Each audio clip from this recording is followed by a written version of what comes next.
Hello everyone, welcome to O level GS Adda. ये class है module code M3R5 Python programming language के paper analysis की। कल आपका एग्ज़ाम था पाइथन प्रोग्रामिंग का।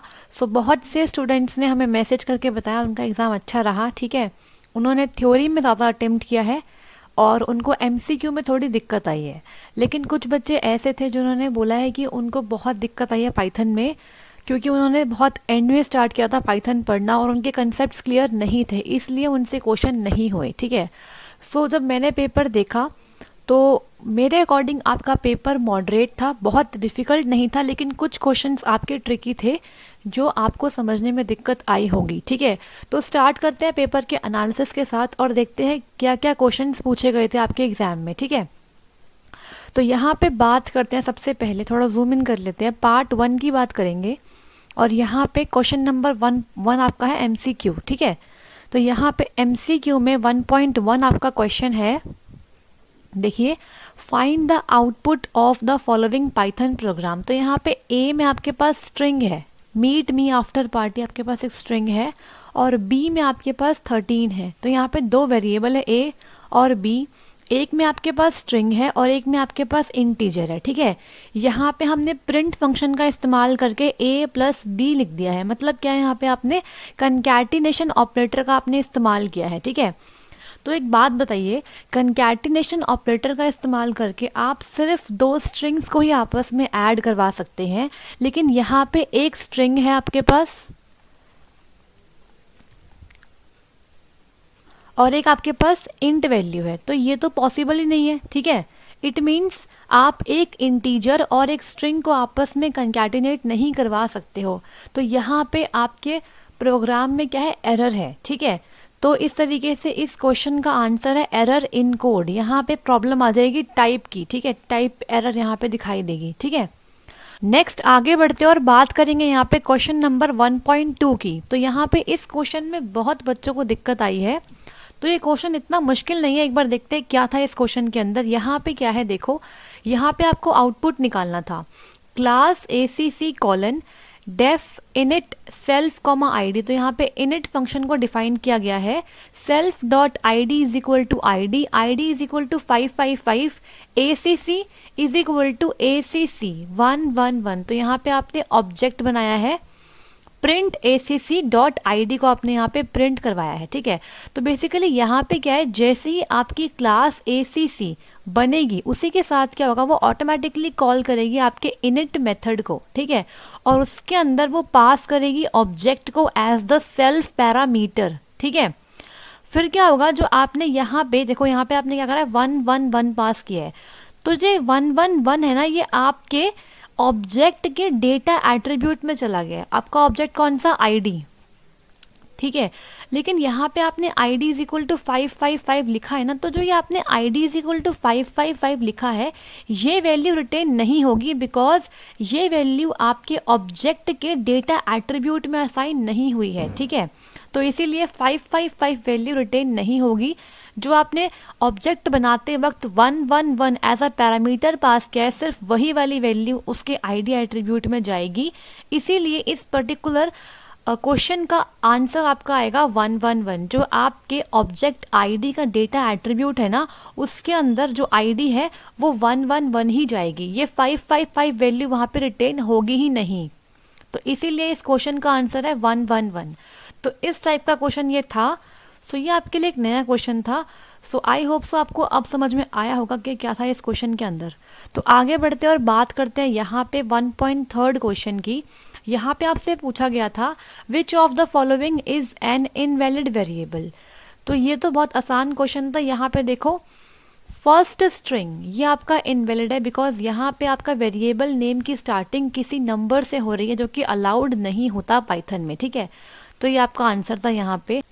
नेक्स्ट आगे बढ़ते और बात करते हैं यहाँ पे क्वेश्चन नंबर 1.4 की। देखो, यहाँ पे क्वेश्चन था, थोड़ा जूम इन कर लेते हैं और देखो, x इज इक्वल टू, यहाँ पे आपके पास लिस्ट है AB कॉमा CD। तो यहाँ पे दो स्ट्रिंग्स है AB और CD आपके लिस्ट में। इसके बाद यहाँ पे आपने फॉर लूप लगाया, for I in X, I dot upper, और प्रिंट कर रहे हो आप X को। तो यहाँ पे क्या हुआ है, जो अपर आपका फंक्शन है ना वो आपके स्ट्रिंग को मॉडिफाई नहीं करेगा, और ये क्या करेगा आपके साथ, ये रिटर्न कर देगा एक न्यू स्ट्रिंग को which is not being stored anywhere. ठीक है, एक न्यू स्ट्रिंग को वो रिटर्न करेगा जो कहीं पर भी स्टोर नहीं हुई है। तो यहाँ पे एज इट इज़ जो आपकी स्ट्रिंग्स थी वो ऐसे की ऐसी आपको मिल जाएंगी। तो इस केस में option number C AB, CD ही रिटर्न होके आ जाएगा, क्योंकि यहाँ पे क्या है, जो आपका अपर फंक्शन है इसने क्या करा है, स्ट्रिंग को मॉडिफाई नहीं किया है, तो कोई भी चेंज यहाँ पे रिफ्लेक्ट नहीं होगा। तो यहाँ पे option number C right answer बनता है। आगे बढ़ते हैं और बात करते हैं यहाँ पे क्वेश्चन नंबर 1.5 की। इस क्वेश्चन में आपको आउटपुट निकालना था यहाँ पे इस प्रोग्राम का। तो ये क्वेश्चन बच्चों को कुछ ट्रिकी लगा, लेकिन ये क्वेश्चन देखा जाए तो आसान क्वेश्चन है। एक बार आप इसे पढ़िए, बहुत आसान है, हल्का सा आपको बस यहाँ पे समझना था और आप यहाँ पे आंसर निकाल लेते। देखो यहाँ पे क्या था, A की वैल्यू 2 है, B की वैल्यू स्ट्रिंग है 3.77, C की वैल्यू -8 है। अब यहाँ पे str1 में एक स्ट्रिंग है 0:4f 0:3d 2 1 dot format ABC। तो यहाँ पे इसको 0 इंडेक्स मान लो, इसे 1 मान लो, इसे 2 मान लो। ठीक है, तो जो आपका 0 इंडेक्स है ना उसमें क्या करना है, इंटीजर A को आपको फॉर्मेट करना है इनटू फ्लोट। F मतलब क्या होता है, फ्लोट, और यहाँ पे 4 का मतलब क्या है कि 4 डेसिमल पॉइंट्स तक। ठीक है, इसके बाद क्या हो जाएगा, जो आपका A था ना उसमें 2 वैल्यू है, तो 2 को आपने फ्लोट में फॉर्मेट करना है और 4 डेसिमल पॉइंट्स तक करना है। तो यहाँ पे इसकी वैल्यू आ जाएगी 2.0000। ठीक है, तो ये इसका आंसर बन जाएगा इस वाली वैल्यू का। ठीक है, इसके बाद क्या होगा, 0:3d। तो यहाँ पे जो 0th इंडेक्स पे आपका इंटीजर A है ना उसे आप फॉर्मेट करोगे किसके अंदर, इंटीजर के अंदर, लेकिन यहाँ पे क्योंकि D है तो डेसिमल के अंदर कुछ भी चेंज नहीं आएगा, तो यहाँ पे 2 का 2 आ जाएगा। ठीक है, A की वैल्यू एज इट इज आ जाएगी। नेक्स्ट इज आपका सेकेंड इंडेक्स, तो सेकेंड पे क्या है आपका C है, C क्या है आपका -8 है। ठीक है, उसके बाद फर्स्ट इंडेक्स मतलब आपका B वैल्यू, तो यहाँ पे आपका आ जाएगा 3.77। ठीक है, तो इस तरीके से इस क्वेश्चन का आंसर बनता ऑप्शन नंबर A। तो यहाँ पे थोड़ा सा आपको दिमाग लगाना था तो आप यहाँ पे कर पाते। ठीक है, नेक्स्ट आगे बढ़ेंगे और बात करेंगे यहाँ पे क्वेश्चन नंबर 1.6 की। तो देखो यहाँ पे आपके पास 1.6 क्वेश्चन है। यहाँ पे देखो, यहाँ पे आपको आउटपुट निकालना है। ये क्वेश्चन आपके लिए आसान था, आप इजीली इस क्वेश्चन को कर सकते थे, बिकॉज आपको पता है लिस्ट कैसे काम करती है, अपेंड फंक्शन से क्या होता है आप सब जानते हैं। ठीक है, अपेंड फंक्शन से हम वैल्यू को ऐड करते हैं लिस्ट के अंदर, सिंपल सी बात है। यहाँ पे फॉर लूप भी आप जानते हो। तो देखो यहाँ पे क्या था, डेफ का इस्तेमाल करके GFG फंक्शन को डिफाइन किया गया, ब्रैकेट में x, L is equal to, ये आपकी लिस्ट है, एम्प्टी लिस्ट है। ठीक है, आपने इसको पास कर दिया। उसके बाद कॉलन, फॉर लूप में आपने क्या किया है, for i in range x colon L dot append i into i print L and then GFG2। तो जब आपने इस GFG फंक्शन को यहाँ पे कॉल किया और 2 यहाँ पर पास किया तो क्या हो जाएगा, इस x की वैल्यू यहाँ पे क्या हो गई, 2 हो गई। ठीक है, जैसे आपने 2 पास किया यहाँ पे x की वैल्यू 2 हो गई। उसके बाद फॉर i इन रेंज, यहाँ पे x की वैल्यू 2 हो गई। तो आप लोग जानते हैं कि रेंज फंक्शन कैसे काम करता है। यहाँ पे आपकी जो i की वैल्यू है ना ये स्टार्ट होगी 0 से और ये कहाँ तक जाएगी, इस x की वैल्यू से 1 कम, मतलब 0 और 1। ठीक है, 2 वैल्यू होंगी आपकी i की। इसके बाद L dot append i into i, सबसे पहले i की वैल्यू 0 है तो L dot append i into i मतलब 0 इंटू 0 क्या हो गया, 0। तो आपके लिस्ट में सबसे पहले क्या हो गया, 0 अपेंड हो गया। ठीक है, उसके बाद क्या हो जाएगा, आप फिर से ऊपर जाओगे फॉर लूप में, अब आपकी i की वैल्यू 1 से इंक्रीमेंट हो गई तो अब वैल्यू 1 हो जाएगी। ठीक है, और क्या हो गया यहाँ पे, जब नीचे आओगे तो L dot append i into i मतलब 1 इंटू 1, तो यहाँ पे वैल्यू आपकी 1 आ जाएगी। इसके बाद आप लूप से बाहर आ जाओगे, बिकॉज यहाँ पे 1 के बाद आपका लूप ख़त्म हो जाएगा एग्जीक्यूट होना, और उसके बाद आपको सिंपली अपने लिस्ट को यहाँ पे प्रिंट कर देना है। जो यहाँ पे आपने वैल्यू अपेंड करी है अपने लिस्ट के अंदर, उस वैल्यू को आपको प्रिंट करना था। तो यहाँ पे देखो सिंपल था बहुत, 0,1 आपकी लिस्ट यहाँ पे एज इट इज़ प्रिंट होके आ जाएगी। तो ये क्वेश्चन आपका बहुत आसान था, अगर आप समझते तो आराम से कर पाते। आगे बढ़ेंगे और बात करेंगे यहाँ पे क्वेश्चन नंबर 1.7 की। यहाँ पे देखो आपसे बोला गया है, suppose t is equal to 1 2 4 3, ये आपके पास एक टपल है। Which of the following is incorrect, इनमें से कौन सा ऑप्शन इनकरेक्ट है। तो देखो यहाँ पे ये करेक्ट है, आप किसी भी टपल की वैल्यू को प्रिंट करवा सकते हो। T3 मतलब थर्ड इंडेक्स पे कौन सी वैल्यू, उसे आप प्रिंट करवा सकते हो। यहाँ पे प्रिंट मैक्स T, आप अपने टपल में मैक्सिमम वैल्यू को प्रिंट करवा सकते हो और टपल की लेंथ भी निकाल सकते हो। लेकिन यहाँ पे बोला गया है T3 इज इक्वल टू 45, ये चीज़ आप टपल में नहीं कर सकते, बिकॉज जो आपका टपल है ना वो इम्यूटेबल होता है, आप जानते हैं ये सब, और इसके अंदर जो वैल्यूज़ है वो मॉडिफाई नहीं हो सकती, बिकॉज टपल आपका इम्यूटेबल है। तो इस केस में यहाँ पे ऑप्शन नंबर बी आपका हो जाएगा राइट आंसर, ठीक है। तो यहाँ पे ये आपका इनकरेक्ट स्टेटमेंट है। आगे बढ़ेंगे और बात करते हैं यहाँ पे क्वेश्चन नंबर 1.8 की। ये भी आसान क्वेश्चन था। What is the output of the following Python code. यहाँ पे देखो क्या था, T1 इज इक्वल टू 1 2 4 3 है और T2 इज इक्वल टू 1 2 3 4 है, और यहाँ पे दिया हुआ है T1 is less than T2। तो एक बात बताओ, क्या T1 लेस देन T2 है। अब यहाँ पता है क्या होगा, आपका हर एक एलिमेंट कंपेयर होगा 1 बाय 1, ठीक है। तो यहाँ पे देखो 1 है, 2 है, 4 है और 3 है, ठीक है। ये आपका T1 में है, यहाँ पे लिख देते हैं T1 और यहाँ पे लिख देते हैं T2। यहाँ पे 1 2 3 4, तो यहाँ पे T1 is less than T2 होना चाहिए। तो देखो 1 इज लेस देन 1 है क्या, नहीं है। 2 इज लेस देन 2 है, नहीं है। 4 इज लेस देन 3 है, नहीं है। तो यहाँ पे क्या हो गया, कोई भी आपके एलिमेंट एक दूसरे से छोटे नहीं हैं। तो इस केस में यहाँ पे इसका आंसर आ जाएगा फॉल्स। तो ये तो बहुत ही सिंपल क्वेश्चन था, ये भी बहुत सिंपल था और ये भी बहुत सिंपल था, ठीक है। आगे बढ़ते हैं यहाँ पे और बात करते हैं क्वेश्चन नंबर 1.9 की। यहाँ बोला गया है which of the following statement is false about recursion. तो रिकर्जन क्या होता है, जब एक फंक्शन अपने आप को बार बार कॉल करता रहता है उसे बोलते हैं रिकर्जन। तो यहाँ पे आपसे पूछा गया था कौन सा यहाँ पे रॉन्ग स्टेटमेंट है। तो देखो यहाँ पे क्या है, every recursion function must have a base case. बिल्कुल ठीक बात है, रिकर्जन का हमेशा एक बेस केस होता है। जैसे कि आपको पता है कि 1 फैक्टोरियल इज इक्वल टू 1, ठीक है, ये एक बेस केस है, इसको लेके काम करता है आपका फैक्टोरियल, ठीक है। इसी तरीके से रिकर्जन फंक्शन एक बेस केस को लेके काम करता है। नेक्स्ट इज यहाँ पे क्या था, infinite recursion can occur if the base case is not properly mentioned. अगर आपने बेस केस को प्रॉपरली मेंशन नहीं किया है तो आप इनफाइनाइट रिकर्जन में फंस जाओगे। तो ये भी ट्रू स्टेटमेंट है। Next is a recursive function makes the code easier to understand. बिल्कुल ठीक बात है, रिकर्सिव फंक्शन से क्या होता है, आपका बहुत बड़ा कोड छोटा बन जाता है और मिनिमाइज हो जाता है, ठीक है। Next is every recursive function must have a return value. तो ये ज़रूरी नहीं है, इट इज़ नॉट कंपल्सरी, ठीक है, ऐसा कंपल्सरी नहीं है। A recursive function need not have a return value. कोई यहाँ पे हार्ड एंड फास्ट रूल नहीं है कि आपका रिकर्सिव फंक्शन हर बार वैल्यू को रिटर्न करेगा, ऐसा कोई ज़रूरी नहीं होता है। तो यहाँ पे ये फॉल्स स्टेटमेंट है, ठीक है, it is not mandatory. Next बात करेंगे 1.10 क्वेश्चन की। तो ये वाला क्वेश्चन आपके लिए एक नया क्वेश्चन था, ये मैं आपको यहाँ पे एक्सप्लेन कर देती हूँ। देखो यहाँ पे क्या था, इम्पोर्ट फंक टूल्स। एल आपके पास एक लिस्ट है 1 2 3 4 5। M is equal to functools dot reduce bracket में lambda x comma y colon x if x is greater than y else y comma l, और यहाँ पे प्रिंट कर दिया आपने m को, ठीक है। तो देखो यहाँ पे क्या था, कई बच्चे कंफ्यूज हो गए यहाँ पे लेमडा फंक्शन के अंदर। तो लेमडा क्या होता है पहले ये समझ लो। लेमडा आपका एक फंक्शन है, एक स्मॉल एनोनिमस फंक्शन है पाइथन का, और इसमें होता है क्या है, इसमें आप कितने नंबर ऑफ आर्ग्यूमेंट्स को दे सकते हो, लेकिन यहाँ पे सिर्फ एक ही एक्सप्रेशन होता है। मतलब जैसे कि यहाँ पे एक एक्सप्रेशन है इफ वाला, ठीक है।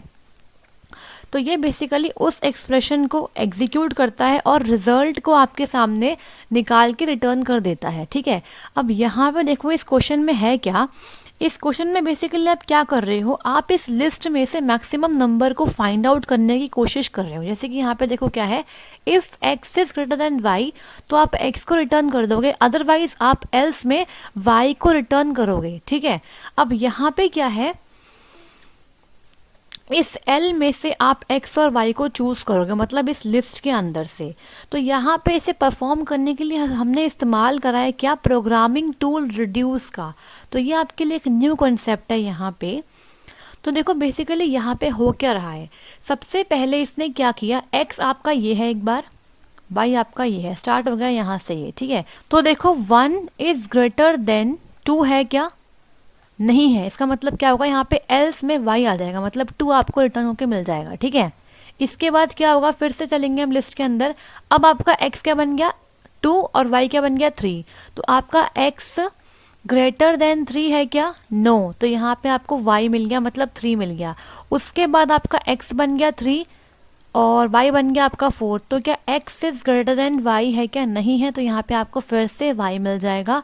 उसके बाद आपका x है 4 और y है आपका 5, तो क्या आपका x ग्रेटर देन 4 है, नो, तो आपको y मिल जाएगा रिटर्न होके। तो एंड में आपको यहाँ पे m की वैल्यू को प्रिंट करवाना है, तो यहाँ पे m के पास कौन सी वैल्यू है, यहाँ पे m के पास है 5 वैल्यू। तो इस तरीके से आपने अपनी लिस्ट में से मैक्सिमम एलिमेंट को निकाल के दिखा दिया। तो इस क्वेश्चन का right answer option number D 5 है, ठीक है। तो आई होप सो आपको ये वाला क्वेश्चन समझ में आ गया होगा, ये क्वेश्चन आपके लिए एक नया क्वेश्चन था, ठीक है।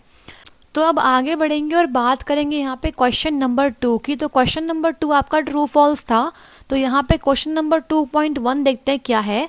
Python is a high level interpreted interactive and object oriented scripting language, बिल्कुल ठीक स्टेटमेंट है।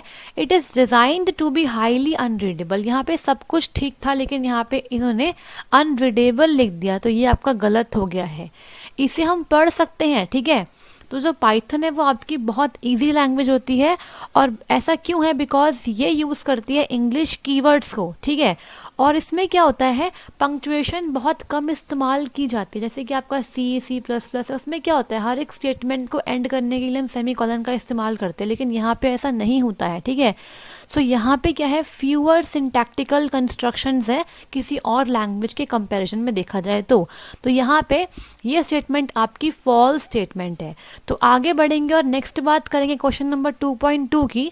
Python is derived from many other languages including ABC, Modula 3, C, C++, Algol 68, Smalltalk and Unix shell and other scripting languages. तो ये बिल्कुल ठीक बात है, ठीक है, ये इन सारी लैंग्वेजेस से डिराइव होके बनाई गई है। नेक्स्ट आगे बढ़ेंगे और बात करेंगे यहाँ पे क्वेश्चन नंबर 2.3 की। In Python assignment of more than one behaviour to a particular function, अगर आप एक फंक्शन को एक से ज़्यादा बिहेवियर प्रोवाइड करते हो, ठीक है, and the operation performed varies by the type of the object or arguments involved are known as operator overloading। मतलब आपके पास एक ही फंक्शन है, एक ही फंक्शन नेम है, लेकिन उस पर आप अलग अलग ऑपरेशन करवा रहे हो। जैसे कि सपोज एग्जांपल ले लेते हैं, अब अगर आपने एरिया नाम का एक फंक्शन बना दिया, उसी एरिया फंक्शन को आप यूज़ कर रहे हो रेक्टेंगल का एरिया कैलकुलेट करने के लिए और एक बार स्क्वायर का एरिया कैलकुलेट करने के लिए, तो इसे आप क्या बोलोगे, सब बोलोगे ऑपरेटर ओवरलोडिंग। तो ये बिल्कुल ट्रू स्टेटमेंट है। नेक्स्ट आगे बढ़ते और बात करेंगे यहाँ पे क्वेश्चन नंबर 2.4 की। To access values in tuple use the square brackets for slicing along with the index और indexes to obtain the value available at that index. तो ये बिल्कुल ट्रू बात है। मैंने जो आपको टपल लिस्ट और डिक्शनरी वाली क्लास करवाई थी उसके अंदर मैंने एक्सप्लेन किया था किस तरीके से हम टपल को एक्सेस करते हैं। तो ये तो बिल्कुल आसान क्वेश्चन था आप सबके लिए। आप टपल को बस ऐसे लिखते हो, लेट्स सपोज टपल का नाम T है और ब्रैकेट में स्क्वायर ब्रैकेट के अंदर आप उसका इंडेक्स देते हो जो आपको एक्सेस करना है। लेट्स सपोज हमें 1 से लेकर 4 तक इंडेक्स एक्सेस करना है, ठीक है। तो ये ट्रू स्टेटमेंट है। नेक्स्ट बात करते हैं यहाँ पे, the Python standard for database interfaces is the Python SB API। तो यहाँ पे SB नहीं आएगा, यहाँ पे DB API आएगा, ठीक है। तो यहाँ पे इसकी वजह से ये गलत हो गया। नेक्स्ट बात करते हैं यहाँ पे क्वेश्चन नंबर 2.6 की। If a connection is established with the data source, then a connection object is returned and saved into DB for further use. Otherwise, DB is set to none. ठीक है, अगर आपका कनेक्शन स्टैब्लिश हुआ है data source के साथ तो आपका कनेक्शन ऑब्जेक्ट रिटर्न हो जाता है और सेव होता है DB मतलब डेटाबेस के अंदर फॉर फर्दर यूज़। अदरवाइज आपका DB सेट टू नन हो जाता है। तो ये आपकी ट्रू स्टेटमेंट है। यहाँ पे ये दोनों क्वेश्चन आपके लिए नए क्वेश्चन थे, ठीक है। आगे बढ़ते हैं और बात करते हैं यहाँ पे क्वेश्चन नंबर 2.7 की। The tell method tells you the current position within the file. तो ये मैंने डिस्कस किया था एमसीक्यू में, बहुत अच्छा क्वेश्चन है, ठीक है ये, ठीक है, ट्रू स्टेटमेंट है ये। Next is removing individual tuple elements is possible. तो ये फॉल्स स्टेटमेंट है, आप सब लोग जानते हैं, हमने डिस्कस भी किया था। टपल में आप इंडिविजुअल एलिमेंट्स को रिमूव नहीं कर सकते बिकॉज ये इम्यूटेबल होता है। Next is 2.9 the first method in it is a special method which is called class constructor or initialization method that Python calls when you create a new instance of this class।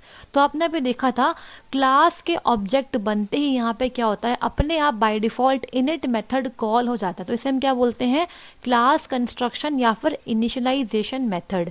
तो ये आपका true statement है। Next is question number 2.10 when a Python script raises an exception it must either handle the exception immediately otherwise it terminates and quits। ठीक है, तो जब आपकी Python script कभी एक्सेप्शन को रेस करती है तो या तो वो उस एक्सेप्शन को हैंडल कर लेती है इमिडिएटली या फिर वो टर्मिनेट होके क्विट कर लेती है। तो ये भी एक ट्रू स्टेटमेंट है। ठीक है, तो आई होप सो आपको यहाँ पे सारे क्वेश्चन समझ में आ गए होंगे। कोई डाउट है तो आप कमेंट बॉक्स में कमेंट कर सकते हैं। नेक्स्ट आगे बढ़ेंगे और बात करेंगे यहाँ पे मैच द फॉलोइंग की, क्वेश्चन नंबर 3 की। तो देखो यहाँ पे क्या है, सबसे पहले error does not fall into any category. तो देखो यहाँ पे ना अगर आप एलिमिनेशन का यूज़ करते तो आप आराम से मैचिंग पूरी कंप्लीट करके आते। ठीक है, और मेरे पास ऐसे कुछ स्टूडेंट्स का फ़ोन भी आया है जिन्होंने बोला है कि उन्होंने मैचिंग तो सिर्फ और सिर्फ एलिमिनेशन से ही कंप्लीट करी है। ठीक है, तो देखो यहाँ पे क्या है, यहाँ पे बोला गया है वो एरर जो किसी भी कैटेगरी ऑफ एरर्स में नहीं फॉल करती। तो यहाँ पे आपके पास ऑप्शन देखो क्या क्या थे, रन टाइम एरर था, वैल्यू एरर था, और एक और था आपके पास सिंटेक्स एरर। तो सिंटेक्स एरर तो हो नहीं सकता बिकॉज सिंटेक्स एरर तो आपकी एरर कैटेगरी में आती है। ठीक है, जब आपके पर्टिकुलर कोड के सिंटेक्स में कोई दिक्कत है तो उसे तो आपका पाइथन इंटरप्रेटर हैंडल करता है ना, तो ये तो आपका ट्रू है। ठीक है, यहाँ पे गलती कुछ नहीं होगी। इसके बाद यहाँ पे बोला गया है वैल्यू एरर। तो जब आपके आर्ग्यूमेंट्स में कोई इनवैलिड वैल्यू आती है तब आपकी होती है वैल्यू एरर, जो इस वाले क्वेश्चन का आंसर भी है 3.2 का। तो ये वाला ऑप्शन इसका आंसर नहीं है। ठीक है, इसका मतलब यहाँ पे सिर्फ एक ही ऑप्शन था, रन टाइम एरर। ठीक है, जब आप अपने प्रोग्राम में क्या करते हो, कुछ ऐसी एरर करते हो जो कि आपका पाइथन इंटरप्रेटर हैंडल नहीं कर सकता, उन्हें बोलते हैं रन टाइम एरर में। यहाँ पे the arguments have invalid value specified, यहाँ पे option number D value error इसका आंसर था। Next, opens a file for both reading and writing in binary format. यहाँ पे आपने फाइल को ओपन करना है रीडिंग में भी और राइटिंग मोड में भी, लेकिन बाइनरी फॉर्मेट में। तो यहाँ पे सिर्फ और सिर्फ एक ही ऑप्शन था RB+, R मतलब रीडिंग, B मतलब बाइनरी प्लस। ठीक है, इसके बाद यहाँ पे function block begins with the keyword.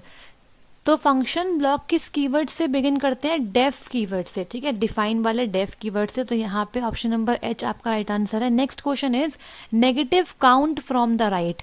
तो यहाँ पे दो ऑप्शन थे जो कंफ्यूज करने वाले थे, एक तो आपका था L-2 और एक आपका था यहाँ पे L-1। तो यहाँ पे क्या होता है, देखो जब भी आपको नेगेटिव काउंट करना होता है तो अगर आपको लास्ट एलिमेंट चाहिए तो उसके लिए आप L-1 लिखते हो और सेकेंड लास्ट आइटम के लिए आप L-2 लिखते हो। तो यहाँ पे आपसे L-1 ही पूछा गया है। तो यहाँ पे option number M is the right answer. Next is question number 3.6 method displays the current working directory. बहुत आसान था, इसका right answer option number J है, गेट CWD मतलब get current working directory. Next is the offset of the local DST time zone. तो यहाँ पे सिर्फ और सिर्फ एक ही ऑप्शन था जो यहाँ से आया था, वो आपका है option number A time.alt zone। ठीक है, next is question number 3.8 converts a list into tuple. मैंने आपको ये क्वेश्चन करवाया भी था, converts a list into tuple. तो यहाँ पे इस क्वेश्चन का राइट आंसर है ऑप्शन नंबर B। टपल लिखते हो आप बाहर और ब्रैकेट में आप उस लिस्ट का नाम लिख देते हो। ठीक है, जिसे आपको कन्वर्ट करना है टपल के अंदर। तो मैंने डिस्कस किया था इसको अपनी क्लास में। Next is question number 3.9 shows current position within the file, तो आप जानते हो ये आपका टेल होता है, tell. Next is explicitly remove an entire tuple. तो यहाँ पे मैंने आपको बताया था कि आप टपल के इंडिविजुअल एलिमेंट्स को डिलीट नहीं कर सकते, लेकिन आप कंप्लीट टपल को एक ही बारी में एक्सप्लिसिटली डिलीट कर सकते हो, तो उसके लिए आप यूज़ करते हो डेल का, ठीक है। तो ये हम डिस्कस कर चुके हैं अपनी क्लासेस में। तो यहाँ पे option number I is right answer. तो आई होप सो यहाँ पे आपको मैचिंग समझ में आई होगी। तो मेरे अकॉर्डिंग अगर आप मैचिंग को ऑप्शन से एलिमिनेट करके करते तो आप आराम से सारे क्वेश्चन करके आते मैचिंग के, ठीक है। 10 नंबर यहाँ पे आप आसानी से गेन कर सकते थे। नेक्स्ट आगे बढ़ेंगे और बात करेंगे यहाँ पे क्वेश्चन नंबर 4 की, फिल इन द ब्लैंक्स की। देखो यहाँ पे क्या था, क्वेश्चन नंबर 4.1। तो क्वेश्चन नंबर 4.1 में बहुत बच्चों को कन्फ्यूजन है, ठीक है। तो देखो लैम्डा फंक्शन हम अभी एक्सप्लेन कर चुके हैं होता क्या है। अगर आप इस क्वेश्चन को लैम्डा फंक्शन समझे बिना भी करते तब भी आप कर पाते, ठीक है। इतना आसान क्वेश्चन है ये। तो देखो क्या था इसके अंदर, यहाँ पे बेसिकली बहुत सिंपल है, बस आपको हल्का सा दिमाग लगाना था।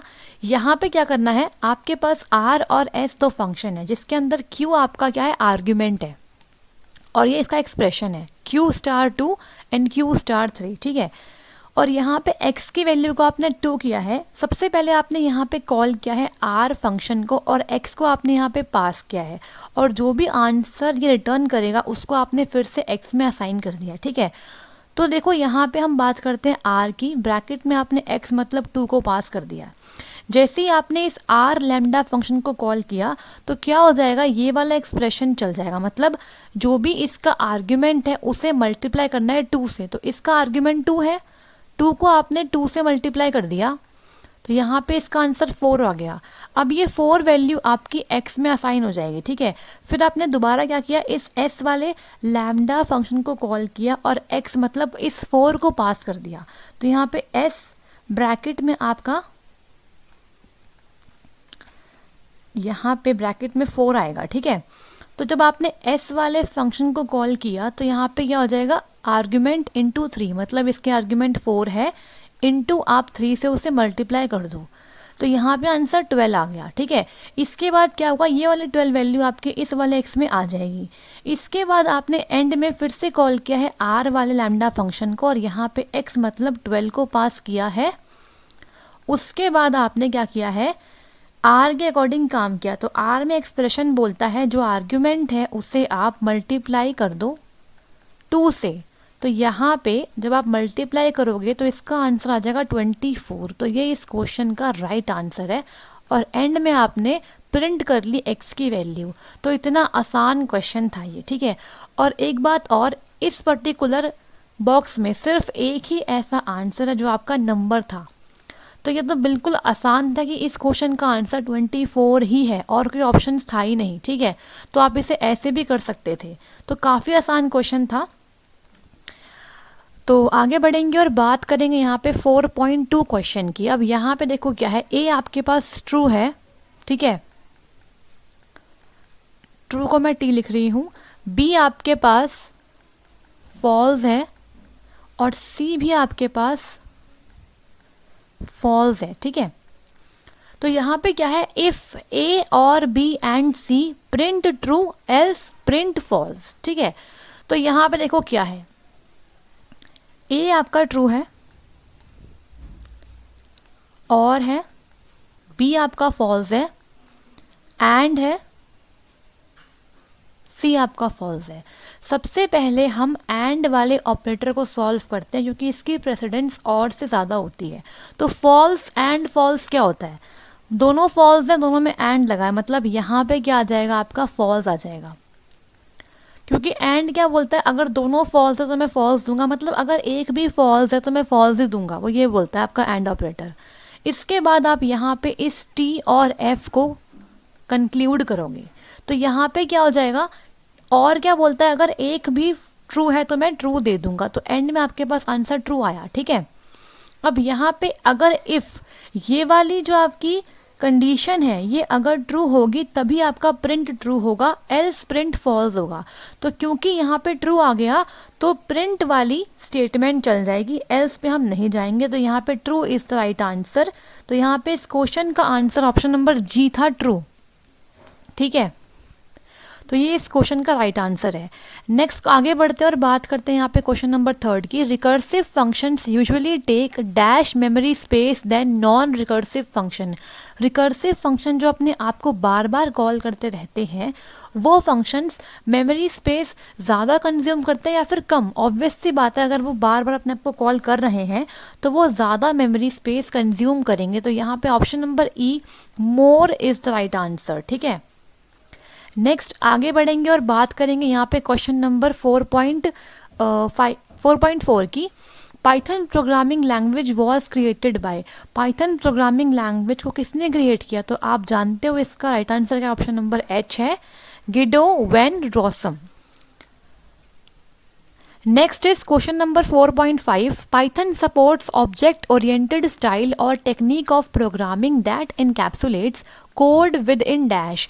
तो यहाँ पे जब हमने Python का इंट्रोडक्शन किया था तब समझा था कि Python आपकी ऑब्जेक्ट ओरिएंटेड प्रोग्रामिंग है और इसमें क्या होता है, आपके ऑब्जेक्ट के अंदर आपका कोड इनकैप्सुलेट होता है। तो यहाँ पे इस क्वेश्चन का राइट आंसर ऑप्शन नंबर जे ऑब्जेक्ट्स होगा।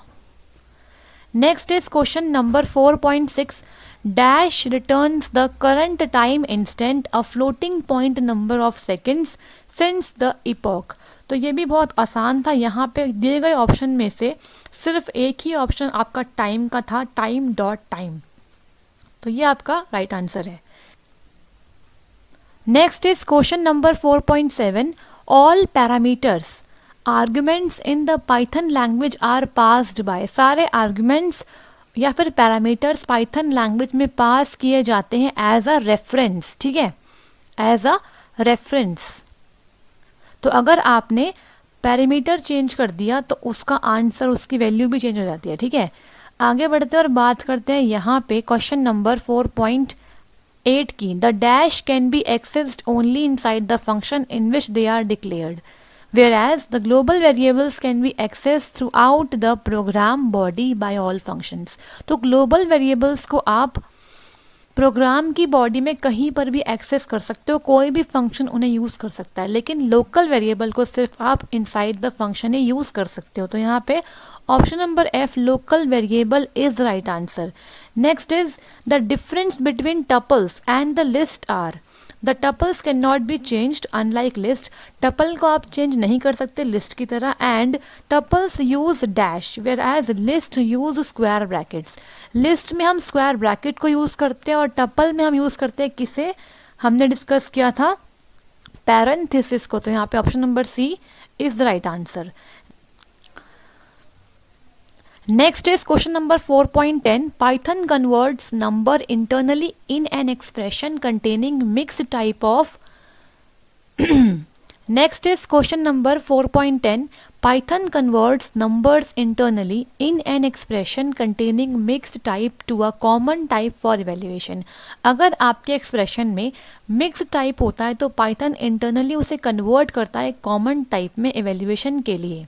But sometimes creates a number explicitly from one type to another to satisfy the requirements of the function parameters. ठीक है, तो यहाँ पे option number I is the right answer. ठीक है, function parameter. तो I hope so आपको यहाँ पे समझ में आए होंगे सारे फिल इन द ब्लैंक्स। अगर किसी क्वेश्चन में कोई डाउट है, आपने कोई और आंसर लगाया था, तो आप डिस्कस कर सकते हो इन द कमेंट सेक्शन। तो अगर आप यहाँ पर भी एलिमिनेशन लगाते तो आप आराम से स्कोर कर पाते। ठीक है, तो आगे बढ़ेंगे और बात करेंगे पार्ट 2 की। यहाँ पे क्वेश्चन नंबर 5 आपका क्या है? ये वही क्वेश्चन है जो हमने डिस्कस किया था पीछे। यहाँ पे आपको सारे स्टेप्स बताने हैं। ठीक है, किस टाइप से आपको आंसर मिलेगा 24, आपको यहाँ पे स्टेप्स को एक्सप्लेन करना है। और यहाँ पे पार्ट ए क्या है? Write the basic steps required by the interpreter to execute a Python program. तो ये मैंने आपको एक्सप्लेन करवाया था। Next is question number C. How memory is managed in Python? Give the tools name that help to find bugs or perform static analysis. तो हमने इस question को डिटेल में डिस्कस नहीं किया था, बट मैंने कंपाइलेशन वाली क्लास में आपको बताया था किस तरीके से मेमोरी मैनेज होती है पाइथन में। तो आप वहाँ से कुछ पॉइंट्स इसमें लिख सकते थे, और अगर आपको आते हैं कुछ टूल्स तो आप यहाँ पे एक्सप्लेन कर सकते थे। ठीक है, आगे बढ़ते हैं और बात करते हैं यहाँ पे क्वेश्चन नंबर 6 की। Write a Python program to compute the factorial of a given number using recursion, तो ये क्वेश्चन आप कर सकते थे। Next is define mutable and immutable data type, explain the concept of linear and binary search with Python program, तो यहाँ पे mutable and immutable type तो आप बता सकते थे, लेकिन लीनियर और बाइनरी सर्च मैंने आपको नहीं करवाया था, यहाँ पे आपसे पाइथन प्रोग्राम पूछा है उसके लिए, ठीक है। Next is write code snippets in Python to perform accessing elements of a tuple, ये आप कर सकते थे easily. Next is question number 7, how will you create a package and import it, तो ये वाला क्वेश्चन मैंने अपने पेड कोर्स में करवाया था। Explain the following, list slicing आपको बताया मैंने और लिस्ट एक्सेसिंग मेथड आपको बताया मैंने, ठीक है। Next is question number 8, illustrate the LEGB rules and its significance with the help of suitable diagram, मैंने आपको करवाया ये वाला question. Explain about Python slice, write the syntax of slice and discuss about it, मैंने ये भी explain करवाया है। नेक्स्ट इज डिफाइन नमपाई, तो नमपाई हमने क्रैश कोर्स में डिस्कस नहीं किया है, how to create NumPy array ये हमने पेड कोर्स में डिस्कस किया है।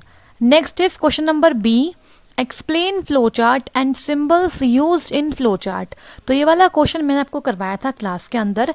Write the algorithm pseudo code and draw the flow chart for tower of Hanoi, तो टावर ऑफ हैनोई के लिए मैंने आपको फ्लो चार्ट नहीं सिखाया था, लेकिन और मैंने आपको बाकी सिखाए थे। तो टावर ऑफ हैनोई आप जब ही कर पाते जब आपको इसके बारे में आइडिया होता। तो बेसिकली यहाँ पे क्या होता है, डिस्क होते हैं और अलग अलग टावर होते हैं, उन पे आपको डिस्क को ट्रांसफ़र करना होता है, तो यहाँ पे कुछ रूल्स होते हैं। तो अगर आपको ये वाला क्वेश्चन आता था तभी आप इसे बना पाते। तो ओवरऑल अगर देखा जाए पेपर कैसा था, तो मेरे अकॉर्डिंग आपका पेपर मॉडरेट लेवल का था। यहाँ पे थ्योरी क्वेश्चंस आसान थे, ठीक है, आप थ्योरी क्वेश्चंस तो कर सकते थे बिकॉज मैंने आपको डिस्कस करवाए थे थ्योरी क्वेश्चंस। और यहाँ पे मैचिंग आसान थी, फिल इन द ब्लैंक्स आसान थे, ट्रू फॉल्स भी आसान थे। अगर आपको दिक्कत आई है तो क्वेश्चन नंबर 1 में ही आई होगी, ठीक है। तो मेरे अकॉर्डिंग पेपर इतना डिफिकल्ट नहीं था, लेकिन क्योंकि ये पेपर पहली बार हुआ है M3R5, तो इसीलिए किसी को भी एग्जैक्टली नहीं पता था कि कैसे क्वेश्चंस आ सकते हैं। हमने अपने अकॉर्डिंग गेस्ट पेपर बनाए थे, लेकिन अब क्योंकि हमारे पास पेपर है तो जुलाई वाले सेशन के लिए हम इस तरीके से तैयारी करेंगे कि जो आपके कंसेप्ट्स रह गए हैं उन्हें भी हम कवर करेंगे इस पर्टिकुलर सेशन में।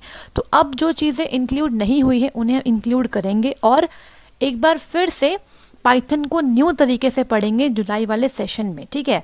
सो अगर आपको ये क्लास अच्छी लगी तो लाइक कर दीजिएगा, शेयर कर दीजिएगा और सब्सक्राइब कर दीजिएगा ओ लेवल GS अड्डा यूट्यूब चैनल को। और अगर आपको कोई डाउट है या कुछ भी सजेशन है आपके पास तो आप कमेंट बॉक्स में कमेंट कर सकते हैं, मैं वहाँ पे उसे ज़रूर से पढ़ के रिप्लाई करूँगी, ठीक है। और आपका आज का एग्ज़ाम कैसा हुआ IoT का, इसे आप ज़रूर से बता दीजिएगा, कमेंट बॉक्स में बताना कि किस तरीके से आपने अटेम्प्ट किया, कैसे क्वेश्चन रहे, और मैं उसकी भी एनालिसिस वीडियो ज़रूर से लेके आऊँगी, ठीक है। So thank you so much.